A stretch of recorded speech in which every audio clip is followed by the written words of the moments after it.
All right, so we got this MICTuning, Make It Cool Tuning.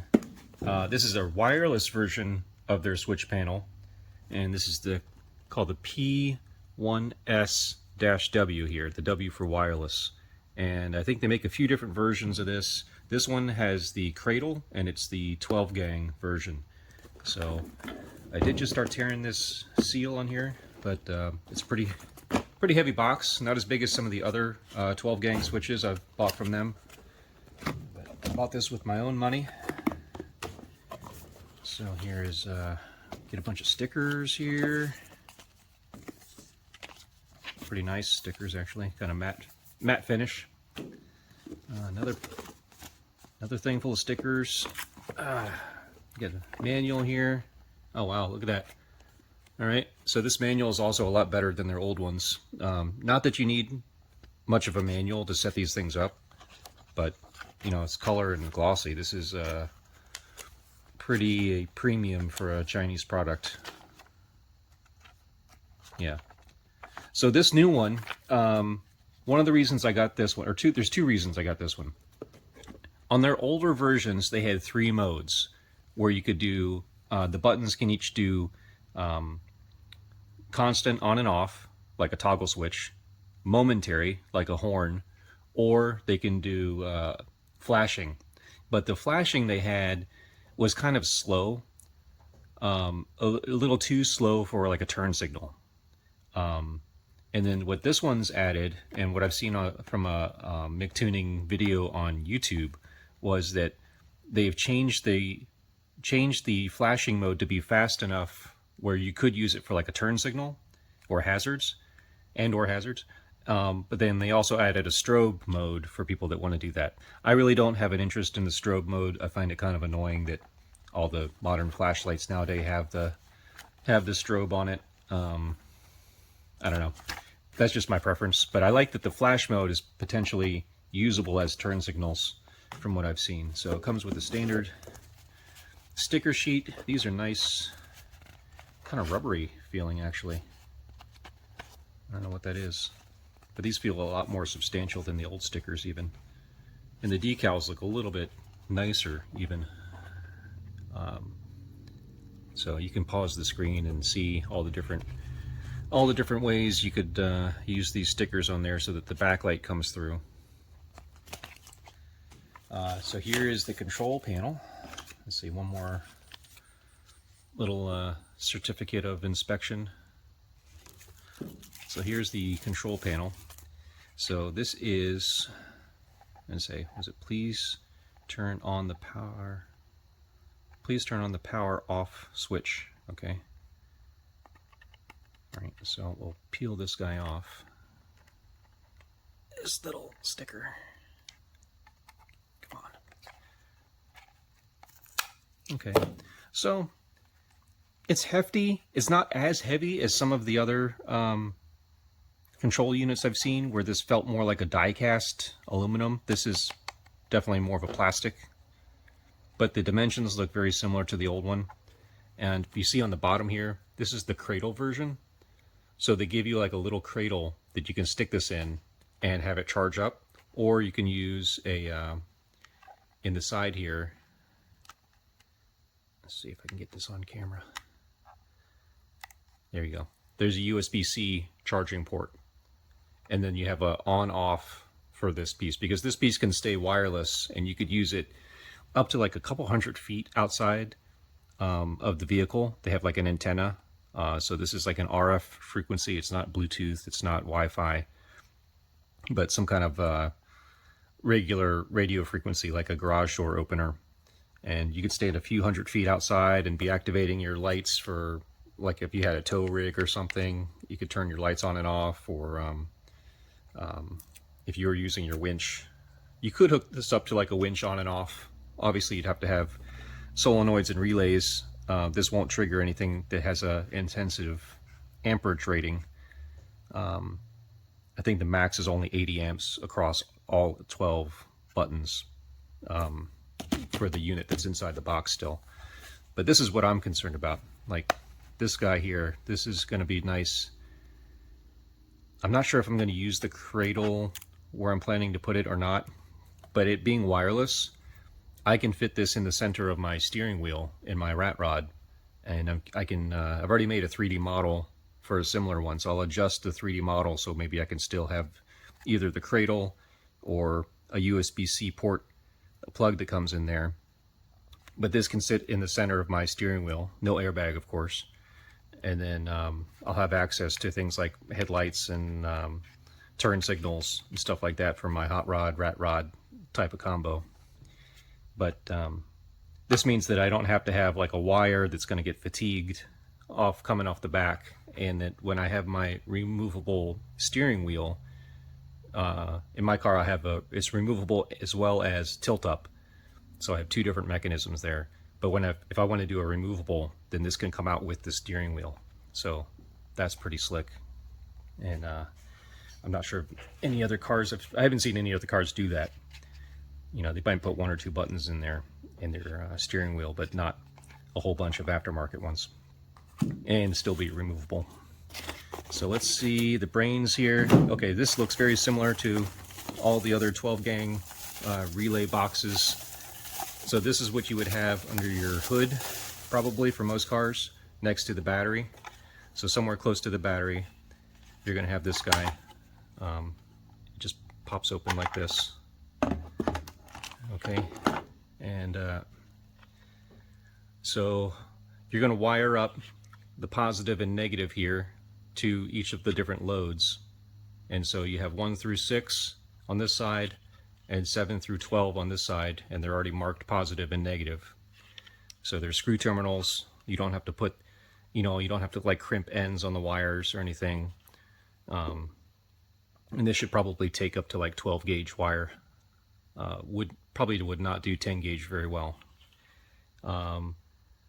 What's important to note on these MICTuning switch boxes and all the other knockoffs, there's like a few other brands selling this type of thing, is that there's a relay in here that each of these fuses go to. And so this 30, let's say these green ones are 30 amps, right? So there's also a 30 amp relay, solid state relay, that's inside of this, see the solid goo down here? This is called like potting material. And they use that for kind of solidifying when they have like chips and transistors and capacitors and relays that are solid state. They'll pour this goo in there to kind of solidify it and also keep you from like messing with it, and it'll stand up to vibration a lot more. But my point was that there's a relay for each one of these, and you can't just put this 30 fuse one into this slot, because this slot is underneath or corresponding with this 20 amp fuse is a 20 amp circuit breaker, probably right next to it. I've had some of these from other brands that were not potted, and you could see all the different boxed little solid state relays that were in there. So it's 80 amps total. I think sometimes they would give you either a 80 amp or 100 amp circuit breaker. This one looks like it come with a little bit lower cost bullet style inline fuse, and I'll have to open that up to see what kind of fuse is in there, but it's probably an 80 amp. Actually, has a spare fuse here. This is a 100 amp fuse, this blue fuse right here. This is a mini ANL, also called a MIDI fuse. This is the mini ANL size. It's like from the car audio world, and you'll see that it has like open areas where the bolts can go in. I'm going off on a tangent, I know, but I'll just bring it up while I remember it. Looks like there's two sizes of fuse in here. Okay, so they give you an 80, and they also give you a 100. Okay, this thing is likely only rated for 80, and if you're using considerably less than that for like your light bars, when you total it up, then I would put the smaller fuse in there. But it looks like you can put up to a 100 in there. So mini ANL has these open looking contacts right here. Now there's also one called MIDI, MIDI, where it's like fully enclosed. It means you have to take the screw all the way out and put the screw back in the hole on both sides. And they could be a little bit boxier, but they're the same form factor. I think these mini A&L ones are cheaper, but there's kind of less of a standard around making sure that they blow at just the right amperage amount. So be a little careful if you're getting like the bottom dollar ones. But they sell these in assortment kits on Amazon or wherever. You could buy like 100 of them for, under 10 bucks, assorted values. But you shouldn't need to replace these very much. But this main power wire will go to your battery. Okay, battery, and then it has a ground as well, a separate ground here. And then you're basically going to take this lug. It's already pre-wired for you, which is nice. The older versions came with 2 lengths of red and then 1 length of black. But this is already wired up. Basically, this one's going to go to your battery, and then this one, you're just going to screw it into this screw right here. Okay, and you're going to do that underneath probably the hood of your car. And you can mount this, somewhere close to the battery, probably within, this is like I don't know, 18, 24 inches, something like that. All right, so that's that. And then you'll ground this to either it would be better to go to the negative side of the battery or any other ground that's really good. Okay, it's got to be a good enough ground. It can't be like some crappy ground with, paint over it. So let's go back to this guy. So now that you see where to run the power and ground and all the different loads that you'll have, there's a switch on here about how you want this whole brick to turn on. This whole mechanism here. The old versions don't have this switch.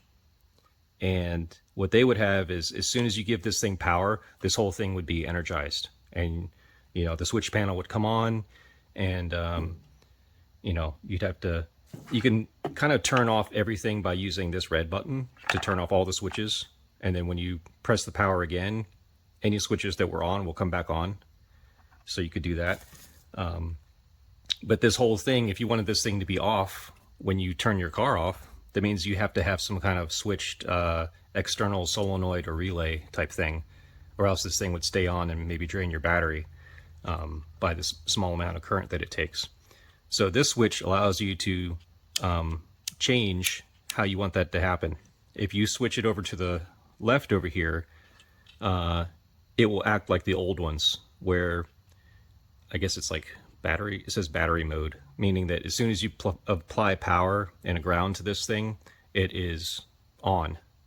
If you switch this to ACC, accessory mode, just like accessory when you first turn your key in, that first notch when you twist, there's a pigtail that will go in here. It's somewhere in here. Here it is. It's probably this. No? Is that it? There it is. Here. They give you a nice length of it. Okay, there's this pigtail here. Okay, and this little white connector will go in here, and then you run the other end of this wire. Looks like it just goes out to a red wire here. You would run this to something that turns on with your accessories, kind of like your radio or the power antenna, something that has power only when you turn the key into the ignition. Alternatively, you could have this go to some other toggle switch, so that you flip all the switch on, and then this thing could come alive with its corresponding remote switch panel. So this is a nice feature that all the newer ones have, not just this wireless one, but all the newer ones have this.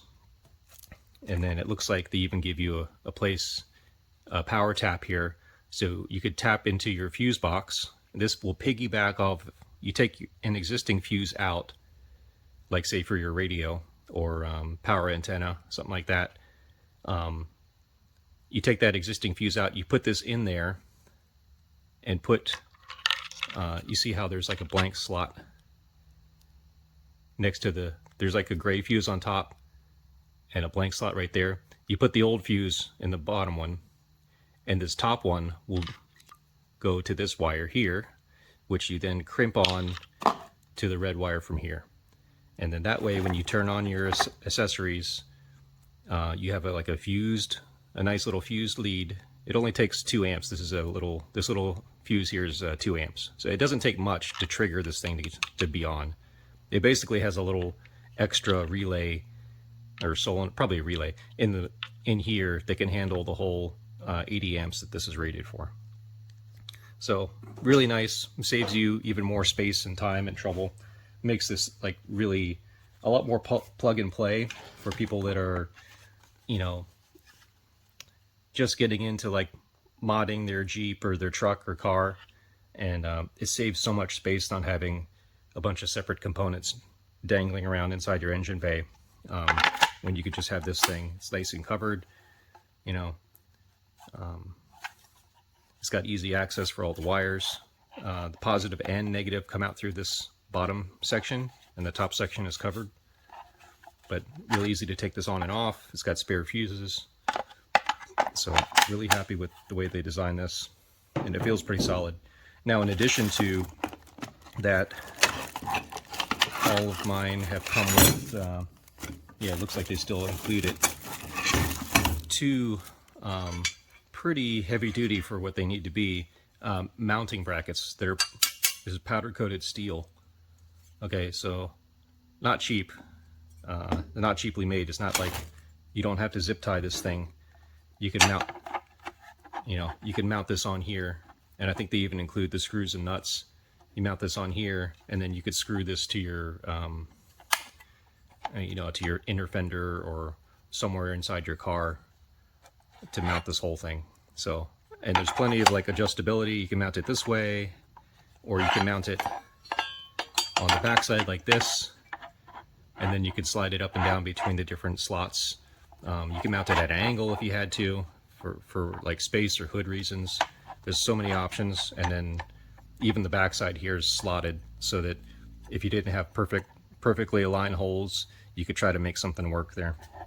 And I think these will definitely take like a M6, but maybe an M8, and definitely a 1/4 inch standard thread, like a 1/4-20 screw, bolt rather. This is another alternative way to mount. I don't use this one, but this gives you another way to mount the relay box. So you can just kind of switch that in wherever. I usually don't use these. All right, so here's the cradle. It does feel a little light. It's plastic. Okay, it's not as robust as usual. It looks like it's got the same mount though. So what they used to do for these, and I don't see it on here, they don't have the screw holes on the back, but there used to be screw holes right on the back of this where you would be able to mount this guy. You'd be able to mount this bracket on the old ones. It looks like this one, they want you to use the cradle, or they expect you to use the cradle. So that's slots in there nice. Almost, it's got a little magnet lock on there, so it's not just going to bounce out. Yeah, it sits in there pretty nice. If I hold it upside down, if I sling it hard, it'll come out. But you know, that's pretty nice. There's like a slight friction fit, but then the little magnets really help hold it down. And I guess you could even put additional neo magnets on there if you wanted to. And then this cradle plugs into USB-A, which is nice. So everybody has USB-A in their car, or you can get a cheap adapter that does A. You don't have to use C to recharge this little thing. It's supposed to last like 6 or 8 hours on a single charge with it being on. But, you know, which is plenty for it to be away from the car. And it looks like you now attach these brackets to the cradle instead. So this will go on here like this with little screws, and then there'll be some extra bolts that come in through the side here, and then you mount this. You could mount this to your car somewhere, like on the dash or on the roof, you know, or sorry, ceiling, you know, whatever you're gonna do. It's also pretty easy to make your own brackets. It looks like there's, you don't see it here, but there is a brass insert on all of these to screw into. So you could 3D print a little bracket, which is what I'm doing. that holds the whole thing. So that's really nice. The other thing that goes inside the switch panel, which is different than all the others so far, is it has an antenna. So if you really plan on using this outside your car, it comes with this little antenna. It looks like the little cheesy fake cell phone antennas that they used to put on cars in the 90s to make it look like you had a car phone. But basically screws into this mini coax area here, and then you'd run this up, and it is magnetic. It does have a little magnetic base on the bottom, but you can also 3M sticky it. And I think they suggest putting this like or somewhere around the A-pillar. Either you could put it on the outside of the car, but I'm not sure how that would handle up to like if you're doing off-roading, if something touches it like a twig, or driving on the highway. I'm not sure how that would work. So I'd still put it on the inside of the car, like somewhere in the windshield area, like on the dash. And I'm sure the signal would reach through the glass just fine. It might be hindered by like metallic tints or carbon tints, but give you a nice screwdriver. I tend to keep these since they've started including them. Like, these kits have just been getting better as far as you know, holding. I wish they would do ones with more amperage, like 120 amp or even a 200, because then you could really run some serious stuff off here. But in the case that you need to run something like your air suspension, the compressors, they might not even work well enough with a 30 amp spike. They may or may not work depending on their size and the load. But what you could do is take one of these smaller ones and run this out to a separate relay or a continuous duty solenoid that would then power the pumps. So even if it seems like this won't hold enough amperage, you can always run a couple of these out to just trigger some other larger relays. So you could do that, and then you could run, you know, there's all kinds of stuff you can run on here with light bars and horns and any other accessories, you know, rock lights, that kind of stuff. Most of those are going to be lower amperage. You could do most fuel pumps off of a 30. You know, there's going to be a spike when it turns on. You'll have to decide if you want to run this thing off of constant power, or if it's something you want to be able to shut off that with like an emergency cutoff switch if you're racing. But this does save so much space, and I'm glad that MICTuning is making these. The form factor is just right. I do wish that they had maybe like adjustable flasher relays or something like that. I don't know if they could expose any pots to do that, or ways of tuning that through an app. They do make versions of these that take an app, and there's also a version of this that is, instead of having the cradle, they have a wireless remote control, which is like a separate little keypad thing, 1 through 12 or 1 through 8, depending on the version you get. And then you know, you can stand outside and you would have this hardwired in your car, a hardwired version of this, and then you could stand outside and use the remote as long as you remember which button does what. Let's see. So for this one, on the old ones, they would have, you know, there would be a cord, excuse me, coming out of here, and it would give you like 8 feet, 10 feet of cord that would run into here. All right, so that's the basic overview of this. I had to drink. Had to get some beer. Happy with this unit. I'm glad it came in. I'm going to be using this one in my Rat Rod's steering wheel that came from a Lotus Exige, and 3D printed them out so that it falls in there where the airbag used to be. I might run a USB-C cable that goes up here just to keep it charged, but if I'm going to do that, I might as well just have the cradle itself be powered.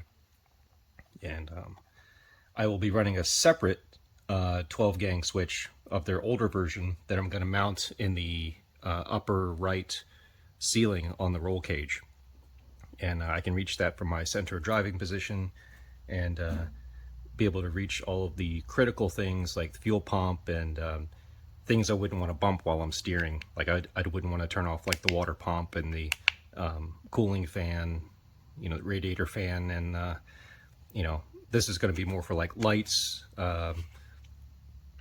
probably the horn, and other things I would want to touch, you know, while I'm driving. If I don't mind it if I bump it while I touch the steering wheel, if I touch the, you know, turn the turn signal on or something. So you can have turn signals. You could have like left here, right here, and then you could turn them both on, and the flashing mechanism is actually synchronized across all of the buttons. So if you, let's say you turn all of these into flashing buttons going through the mode menu. If you go through the mode menu and make all of these flashing, they're all going to flash in, synchronously, right? I'm not sure about the strobe mode. They might all do that as well in, you know, in a synchronous way. But that's nice, because then if you turn, like, say, left turn signal or right turn signal on, even though you did it at separate times, they're going to flash in harmony with each other. So that's kind of nice that they did that the flashing trigger mechanism is probably off of one single chip in the master unit. So I like that. I like the ability to turn this off if I need to. So this power off here will still be, there will still be like power in this thing, I guess, to be able to transmit a turn on signal. See, look at that. So it's already, I haven't even hooked this thing up, but it's already charged, I guess. But there's power in this thing already, in the battery. And I guess when I turn off the switch here, then that should turn off everything. Yeah, okay, so that turns it off. So that, now this thing's not really like losing any electricity. It's not trying to transmit or anything like that. So, yeah. I can turn it back on, then turn this on. All right, so that concludes this little mini unboxing. It's not mini, it's pretty long of me rambling. But it talked about the installation, the uses of the different versions of these MICTuning switch panels. Now this is the 12, there's also an 8, and I think there might be a 6 as well, if you just need a few buttons. But you can see how big it is. There's measurements and stuff in the ads for it, so you can see if it's going to fit your car. But I've been pretty happy with these so far. I haven't had any of them die. So hopefully this newer one works just as well. The programming mode is familiar, and yeah, looking forward to having it as kind of like the centerpiece in my rat rod.